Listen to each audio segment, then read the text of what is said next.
찬송하겠습니다. 96장.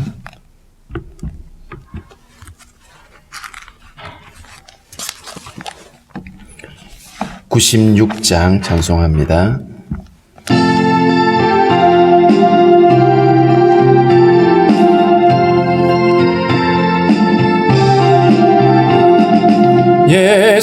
예수님은 누구신가? 우는 자의 위로와 없는 자의 풍성이며 전한 자의 높음과 잡힌 자의 노임되고 우리 기쁨 되시네. 예수님은 누구신가?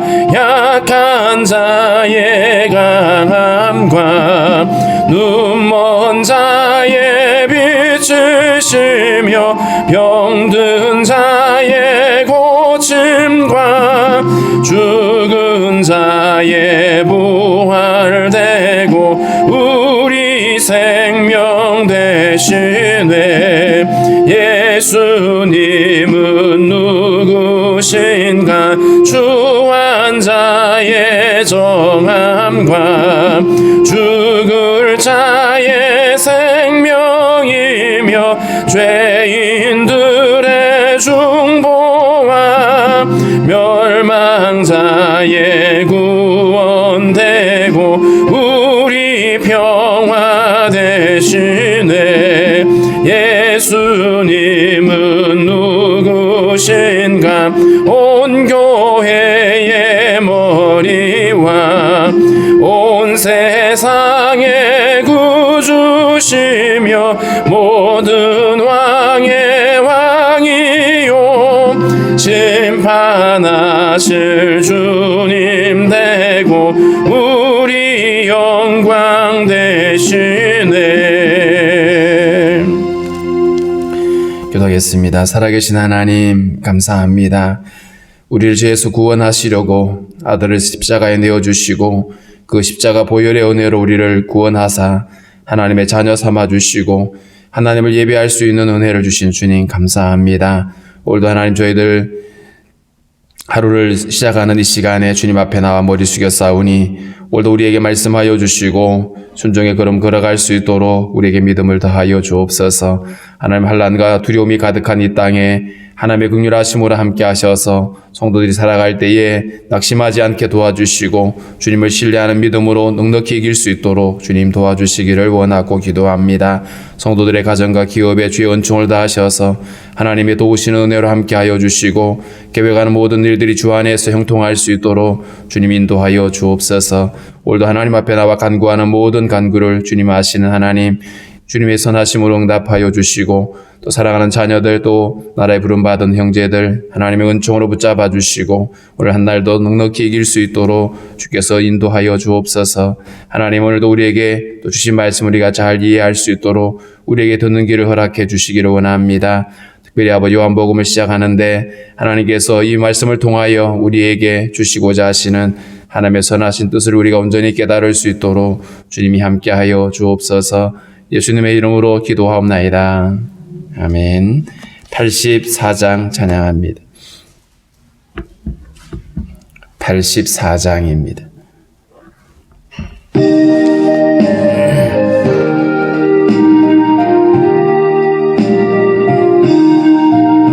온 세상이 캄캄하여서 참 빛이 없었더니 그 빛나는 영광 나타나 온 세상 빛이었네.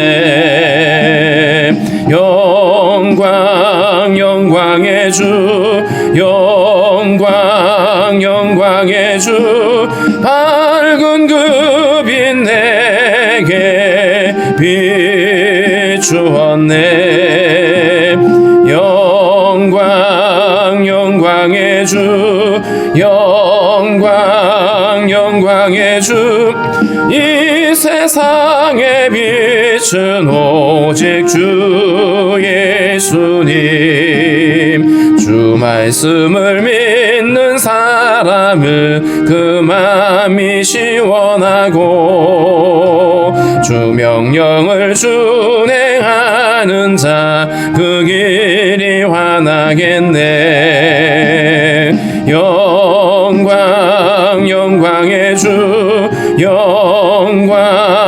영광의 주 밝은 그 빛 내게 비추었네. 영광의 주 영광의 주 이 세상에 빛은 오직 주 예수님. 제 가운데 사는 사람은 그 눈이 어두워도 그 죄악을 씻는 날에는 그 눈이 밝아지네. 영광의 주 영광의 주 밝은 그 빛 내게 비추었네. 영광의 주 영광의 주 이 세상에 빛은 오직 주 예수님.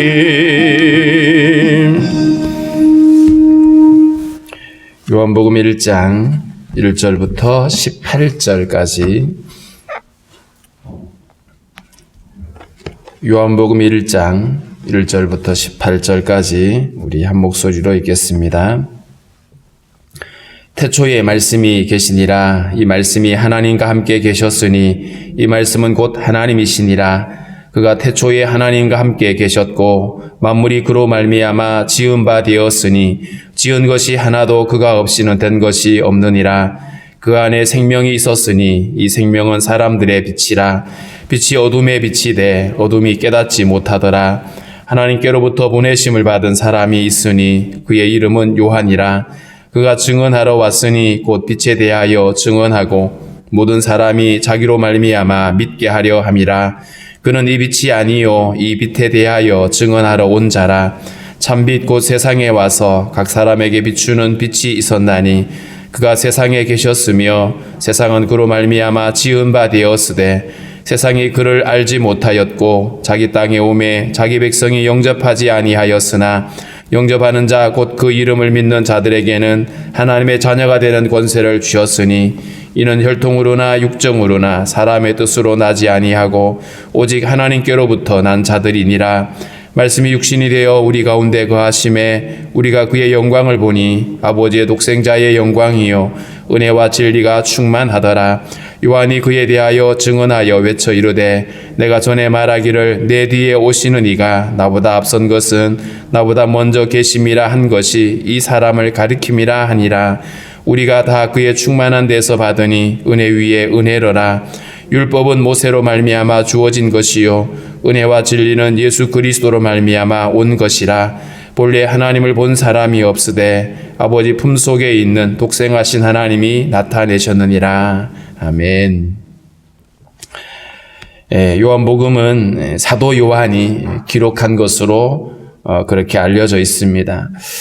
사도 요한이 다른 복음서들이 다 완성되어진 이후에 복음서로서는 마지막으로 성경을 기록을 하는데 그 당시에 교회에 대해서 특별히 예수님에 대해서 잘못 가르치는 이단적인 경향이 있었습니다. 어떤 주장이었냐 하면 예수님이 어떻게 악한 육신을 입고 올 수 있느냐. 그래서 예수님은 실제로 몸을 갖고 오신 분이 아니고 그저 그렇게 보였을 뿐이다라고 주장을 하는 그런 영지주의자들이 있었습니다.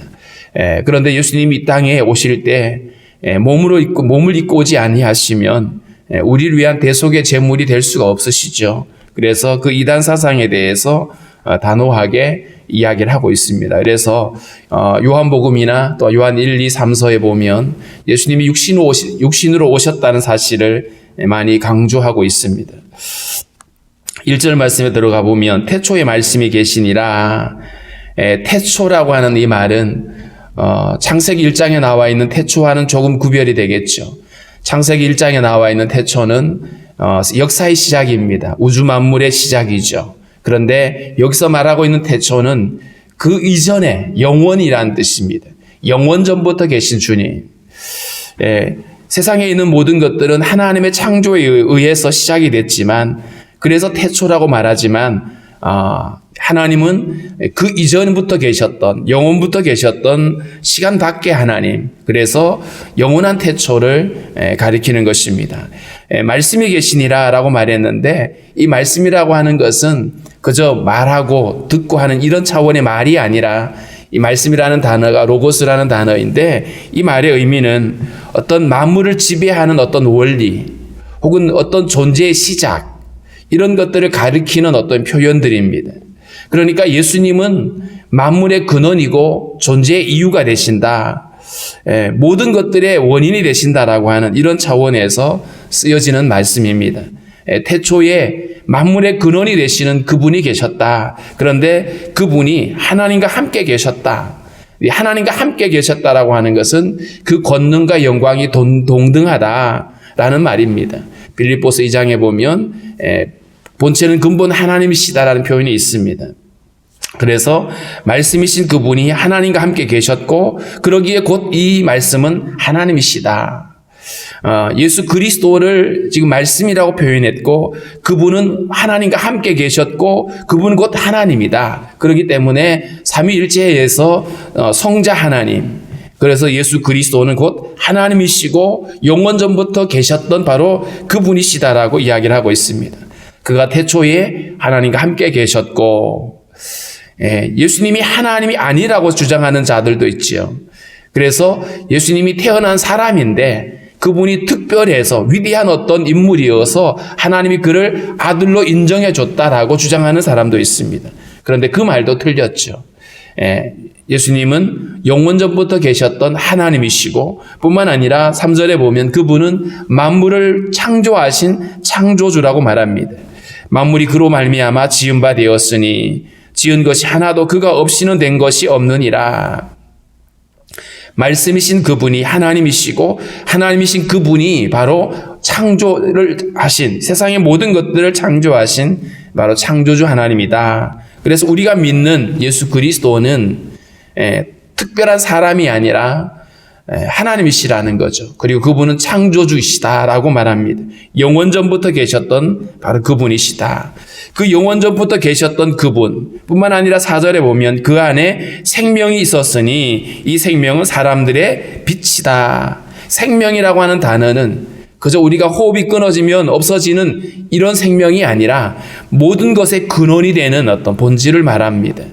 예수님이 생명이라고 말할 때 그분 안에서 모든 것들이 시작이 되어지는 거죠. 우리의 생명이 그분에게 달려 있습니다. 그래서 생명의 주인이 되실 뿐만 아니라 모든 것의 근원이 되시는 분으로서 그분은 생명이 그 안에 있었다라고 말합니다. 근데 그분을 우리가 소유하게 되면, 그분이 우리 안에 거하시게 되면 우리는 생명 안에 들어가게 되겠죠. 육체 호흡은 끝날 수 있지만, 그러나 예수 그리스도를 가지고 있는 자, 그분을 모시고 있는 사람은 그래서 생명이 있다라고 말합니다. 요한 1서에 보면 예수 안에 예수가 있는 자들, 하나님의 아들이 있는 자들은 생명이 있다라고 그렇게 말씀을 하고 있습니다. 자, 그런데 그분을 5절에는 빛이라고 표현했습니다. 빛이 어둠의 빛이 돼 어둠이 깨닫지 못하더라.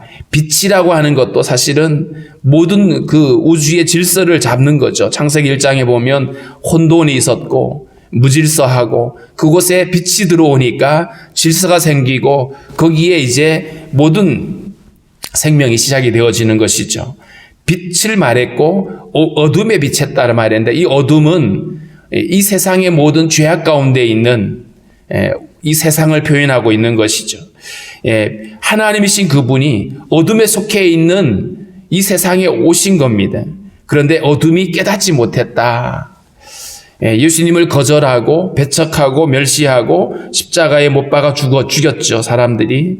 그러니까 어둠에 속해 있는 자들이 그 어둠에 묶여 있어서, 그래서 눈이 가려져서 빛으로 오신 하나님을 알지 못했던 것이죠. 자, 그런데 반면에 예수님은 하나님이셨고 하나님이신 그분이 세상에 오신 것과는 다르게 하나님께로부터 보내심을 받은 사람이 있습니다. 하나님께로부터 보냄을 받은 사람. 그는 하나님으로부터 보냄을 받았지만 그는 하나님이 아닙니다. 그는 사람이고요. 그의 이름이 바로 요한인데 우리가 흔히 세례 요한이라고 말하죠. 이 요한은 하나님으로부터 보냄을 받긴 했지만 예수님과는 구별됩니다. 예수님은 영원 전부터 계셨던 하나님이신 반면에 요한은 하나님이 보내셨지만 그는 하나님의 선지자이고 육신의 몸을 가지고 있는 우리와 똑같은 죄의 몸을 가지고 있죠. 그런 사람이라고 말하고 있습니다. 그가 증언하러 왔다. 요한의 그 직분이 뭐냐 하면 빛을 증거하러 온 자입니다. 그가 증언하러 왔으니 곧 빛에 대하여 증언하고 모든 사람이 자기로 말미암아 믿게 하려 함이라. 요한의 사명은 예수 그리스도를 증거하고 그 사람들로 하여금 예수를 믿게 만드는 것이 그의 역할이었던 것이고요. 그는 빛이 아니었다. 그는 원래 그도 어둠에 속한 자이죠. 그런데 예수님은 빛이었고 어둠에 비추어오시는 하나님이심을 말씀을 하고 있습니다. 8절에 분명하게 말하고 있죠. 그는 이 빛이 아니요 빛에 대하여 증언하러 온 자다. 빛을 증거하러 온 사람, 세례 요한의 역할이고 사명인 것과 또 동시에 우리가 빛이신 주님을 우리가 만났고 이제 우리는 그 빛을 증언하는 증인으로 우리가 또 서야 할 것입니다. 9절 말씀에 참빛 곧 세상에 와서 각 사람에게 비추는 빛이 있었나니 참빛이신 그분, 말씀이셨던 그분이 세상에 와서 각 사람에게 비추는 빛이 되었다라고 말합니다. 예수님이 이 땅에 오셔서 홀로 오독히 계시다가 그냥 떠나가신 분이 아닌 거예요. 사람들을 무시하고 나는 너희와 달라라고 하다가 그냥 가버리신 분이 아니라 빛으로 오신 그분이 당신 안에 있는 그 빛을 우리에게 흘려보내시는 거죠. 빛을 비추어 주셨고 어둠에 속해 있는 자들을 빛 가운데로 끌어들이시는 겁니다. 그래서 빛을 비추었다. 각 사람에게 비추는 빛이라고 하는 말은 결국 예수 그리스도의 그 생명이 그 빛이 우리에게 흘러 들어와서 우리의 어둠에 속해 있던 우리가 빛이 되어지고 죽음에 속했던 우리가 생명으로 들어가게 되는 이 어마어마한 구원의 원리를 말씀을 하고 있습니다. 그가 세상에 계셨으며 말씀이셨던 그분이 하나님과 함께 계셨던 그분이 세상에 계셨다. 이 말은 그분이 사람이 되어 오신 거죠. 세상에 오신 성육신이라고 말하는데 사람이 되어 오신 사건을 말합니다. 자, 그런데 세상은 그로 말미암아 지은 바 되었으되 세상이 그를 알지 못했다. 하나님이 우리를 만드셨는데 우리가 죄로 인해서 눈이 가려지고 하나님을 알아보지 못한 것이죠. 우리를 지으신 그분을 알아보지 못했고 그분을 인정하지 않았어요. 그를 알지 못했다. 11절에도 자기 땅에 오매, 자기 땅, 자기의 소유죠. 하나님 그분이 만드신 세상에 오셨는데 자기 백성이 영접하지 않았다. 그분이 주인이시고 세상을 모든 것들을 만드신 분이신데 그분이 오셨는데 정작 자기 소유된 그 땅에서 자기 백성들이 자기를 영접하지 않는 최고의 반역이죠.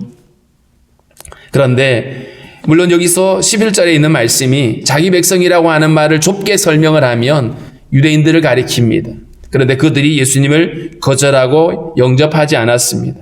그런데 12절에는 영접하는 자, 곧 그 이름을 믿는 자들에게는 하나님의 자녀가 되는 권세를 주셨으니 여기서 영접하는 자, 이 영접한다라고 하는 말은 그저 우리가 손님 맞이하듯이 잠깐 오셨다가 우리의 접대를 받고 떠나가시는 그런 영접이 아닙니다.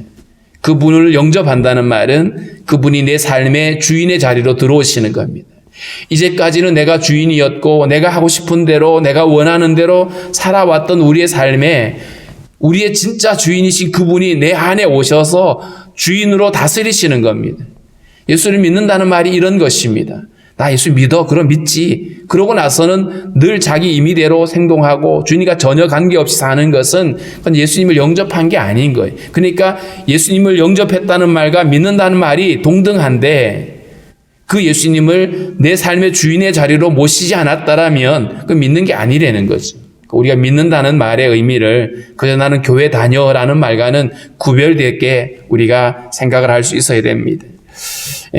예수를 진정으로 영접하고 예수님이 내 삶의 주인의 자리에 오신 그들은 하나님의 자녀가 되는 권세를 주었다. 하나님의 자녀가 되는 권세, 하나님을 반역하고 죄인이었던 우리들을 자녀로 불러주시는 주님, 죄를 범해서 하나님의 영광에 참여할 수 없던, 하나님의 영광에 감히 참석할 수 없었던 우리를 아들의 반열에 올리시는, 그래서 우리를 양자 삼으셨다 이렇게 말합니다. 로마서 8장에서는 우리를 양자 삼으셨고 히브리서 2장에서는 많은 아들들을 영광에 들어가게 하시는 그 일을 위해서 맏아들을 고난에 들어가게 하신 것이 합당하다라고 표현하기도 합니다. 예수님이 이 땅에 오신 이유가 바로 우리를 자녀 삼으시려는 하나님의 사랑이었습니다. 하나님을 대적하고 반역하는 죄인들인데 그런 죄인들을 위하여 아들을 내어주시는 하나님의 사랑이 결국 우리를 아들 삼으시는, 원수되었던 우리들을 자녀 삼으시려는 하나님의 그 사랑이 결국 아들을 세상에 보내신 겁니다. 13절에 보면 이는 혈통으로나 육정으로나 사람의 뜻으로 나지 아니하고 오직 하나님께로부터 난 자들이다. 우리가 하나님의 자녀가 되는 방식은, 그 비결은 우리가 뭘 잘해서 혹은 내가 뭔가 열심을 뭔가 해서 그래서 되는 일이 아닌 거예요. 뿐만 아니라 그 사람이 아브라함의 혈통을 타고났기 때문에 믿음의 좋은 가문에서 태어났기 때문에 되는 것이 아닌 거예요. 혈통으로나 육정으로나 사람의 뜻으로 된 것이 아니라 오직 하나님께로부터 난 자들이다. 하나님께로부터 났다라고 하는 말이 사람의 방법이나 열심으로 된 것이 아니라 오직 하나님의 은혜로 되어졌다는 것을 우리에게 거듭 말씀을 하고 있습니다. 우리가 자녀가 되고 믿는 자가 되는 것도 결국 주님의 은혜임을 우리는 기억하셔야 됩니다. 14절 말씀에 말씀이 육신이 되어 우리 가운데 거하심에, 여기서 육신이라고 하는 이 단어는 깨어지기 쉽고 부패하기 쉬운 그런 육체를 가리키는 겁니다. 말씀이신 그분이, 우주 만물의 근원이신 그분이 가장 나약한 인간의 육신을 입으신 거예요. 우리를 구원하시려고. 이거는 어마어마한 겁니다. 사실 우리는 여기에 대해서 잘 느껴지지 못하죠. 이 모든 우주의 원인이 되시는, 창조주 되신 그분이 가장 보잘것없어 보이는 우리 인간의 몸을 입고 오신 겁니다. 그리고 우리 가운데 거하심에라고 되어 있습니다. 여기 거하신다라고 하는 이 단어는 우리 가운데 장막을 친다는 뜻입니다. 출애굽한 백성들이 시내산에서 하나님으로부터 성막을 만들라고 하는 말씀을 듣고 성막을 만들고 거기에 주님이 영광 중에 임하시는 그런 장면이 나오죠. 근데 거기서는 주님이 영광의 모습으로 오셨는데 오늘 예수님은 말씀이셨던 그분이 육신을 입고 우리 가운데 함께 거하시는, 완전히 우리 가운데 오신 겁니다. 그래서 예수님이 태어나실 때에 임마누엘이라고 표현했죠. 말씀이 육신이 되어 우리 가운데 거하신다. 우리와 함께 거하기 위해서 오신 겁니다.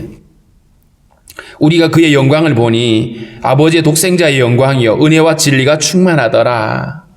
겉으로 보기에는 초라해 보였고 보잘것없고 흠모할 것이 없는 그런 주님이었지만 믿음의 눈으로 봤더니 그분의 영광은 은혜와 진리가 충만했다라고 표현했고 아버지의 독생자의 영광이다. 하나님의 아들의 영광을 주님은 수많은 기적을 통해서 드러내 보이셨고요. 많은 가르침들을 통해서 그분을 드러내셨어요. 그래서 믿음으로 보았던 사람들은 그가 하나님이시라고, 그가 하나님의 아들이라고 고백을 했죠. 그래서 여기서 은혜와 진리가 충만했다라고 하는 것은 예수님의 어떤 본성입니다. 하나님으로서의 그 본성이 은혜와 진리로 가득 채워져 있는 그분이신 거예요. 자, 그런데 그 은혜와 진리로 충만하신 분이 세상에 오셨고, 세상에 오셨을 뿐만 아니라 당신 안에 있는 그 은혜와 진리를 우리 가운데 흘려보내시는 그런 축복을 우리에게 더하신 겁니다. 16절에 그렇게 말했어요. 우리가 다 그의 충만한 데서 받으니 은혜 위에 은혜로라. 주님의 그 충만한 은혜를, 그 충만한 생명을 우리가 우리에게 흘려 보내 주셔서 우리가 그 영광을 누리게 되는데 그것이 은혜다. 값없이 거저 받는 은혜라고 표현을 하고 있습니다. 15절 말씀에는 요한이 예수님을 증언하는 내용이 나옵니다. 요한이 그에 대하여 증언하여 외쳐 이르되 내가 전에 말하기를 내 뒤에 오시는 이가 나보다 앞선 것은 나보다 먼저 계심이라 한 것이 이 사람을 가리킴이라 하니라. 예수님을 보면서 예수님이 요한보다 6개월 늦게 태어났거든요. 6개월 늦게 태어났는데 그분이 나보다 먼저 계셨다. 세상의 논리로는 이 말이 안 맞아요. 세상에서는 순서대로 먼저 태어난 사람이 형님이잖아요. 그런데 요한이 자기보다 늦게 태어난 예수님을 가리켜서 그분이 나보다 먼저 계셨다 이렇게 말하는 거예요. 그 이유는 바로 그분이 영원 전부터 계신 하나님이시기 때문에 그런 것입니다. 다윗도 시편 110편에서 자신의 후손으로 오실 그 메시아를 향해서 나의 주님이라고 고백을 하죠. 왜냐하면 영원부터 계셨던 분이거든요. 한 번은 예수님이 사람들한테 가르치는데 아브라함 얘기를 하셨어요. 그런데 아브라함이 내가 볼 때를 보고 즐거워했다라는 표현을 썼더니 사람들이 네 나이가 도대체 몇인데 그때 주님이 나는 아브라함보다 먼저 있었다라고 말씀을 하니까 사람들이 돌을 들고 때리려고 그랬어요. 사람들은 이해하지 못했죠. 그런데 예수님은 영원 전부터 계셨던 하나님의 아들이시고 그분이 사람이 되어 이 땅에 출생하신 겁니다. 그래서 요한이 내 뒤에 오시는 분이 나보다 앞선 것은 나보다 먼저 계셨기 때문이라고 요한이 정확하게 먼저 계신, 이걸 신학적인 용어로 선제하셨다 이렇게 표현을 쓰고 있습니다. 선제, 먼저 계셨던 그분, 그분을 증언하고 있고요. 그 다음에 17절에 보면 율법은 모세로 말미암아 주어진 것이요 은혜와 진리는 예수 그리스도로 말미암아 온 것이다. 모세는 하나님으로부터 율법을 받았지만 우리를 구원하시는 은혜와 진리는, 우리를 하나님의 자녀가 되게 하는 그 은혜와 진리는 오직 예수 그리스도로 말미암아 된 것이다 라고 오늘 선언하고 있습니다. 자격 없이 없는 우리들에게 은혜로 허락해 주신 구원입니다. 우리가 구원받은 것이 우리의 능력이 아니라 오직 아들을 내어주신 그분의 사랑, 하나님의 사랑과 또 우리를 위해서 세상에 오셔서 십자가 지신 예수 그리스도의 은혜가 우리로 하여금 하나님의 자녀 되게 한 것입니다. 18절에 본래 하나님을 본 사람이 없으되 아버지 품속에 있는 독생하신 하나님이 나타내셨느니라. 하나님의 아들이 세상에 오셔서 우리가 그분을 보고 하나님을 만났다. 나를 만난 자는, 나를 본 자는 하나님을 본 것이라고 주님 말씀하셨죠. 하나님을 볼 수가 없습니다, 죄인들이. 그런데 하나님의 아들이 세상에 오셔서 사람들과 함께 하셨고 사람들 가운데 당신의 영광을 드러내 보이셨다는 사실을 말씀을 해주고 있습니다. 하나님의 아들이 세상에 오신 이유는 우리를 어둠에서 건져내기 위함입니다. 죄와 사망의 권세에서 우리를 자유케 하기 위함이었습니다. 중요한 것은 그렇게 오신 우리 주님을 우리가 믿음으로 영접하는 일인 겁니다. 영접한다는 말은 우리가 어둠에 속해 있던 우리가 빛이신 그분을 받아들임으로 인해서 더 이상 내가 어둠에 남아있지 않고 내가 빛 가운데로 살아가는 것입니다. 그게 바로 예수님이 내 삶의 주인이 되어 살아가는 모습이죠. 예수를 믿기는 하는데 내가 여전히 어둠에 속하여서 예수 믿기 이전처럼 똑같이 살아가고 있다라면 아직 예수님이 그의 주인이 되지 않는 겁니다. 빛을 영접했다는 말은 내 안에 어둠이 사라진 겁니다. 그래서 우리가 속지 말아야 될 것은 나는 아직도 내 안에 두 생명이 있어가지고 서로 다투고 있는 것이다. 그러니까 나는 어쩔 수 없이 넘어질 수도 있어. 이건 속는 이야기입니다. 빛이신 그분이 내 안에 계시기 때문에 나는 빛 가운데로 살아갈 사람이라는 사실에 대해서 우리가 늘 믿음으로 확증하고, 물론 넘어질 수 있고 실패할 수 있어요. 그러나 나는 빛에 속한 자이기 때문에 어둠에 머물러 있을 수 없다라고 하는 단호한 믿음을 우리가 가지고 날마다 빛이신 그분을 의지하고 그분을 바라보며 살아갈 수가 있어야 될 것입니다. 우리에게 아들을 내어주신 하나님의 사랑, 또 이 땅에 오신 예수 그리스도의 은혜를 기억하고 이제 날마다 주님과 함께 동행하는 삶을 살아갈 수 있게 해달라고 우리 함께 기도하도록 하겠습니다.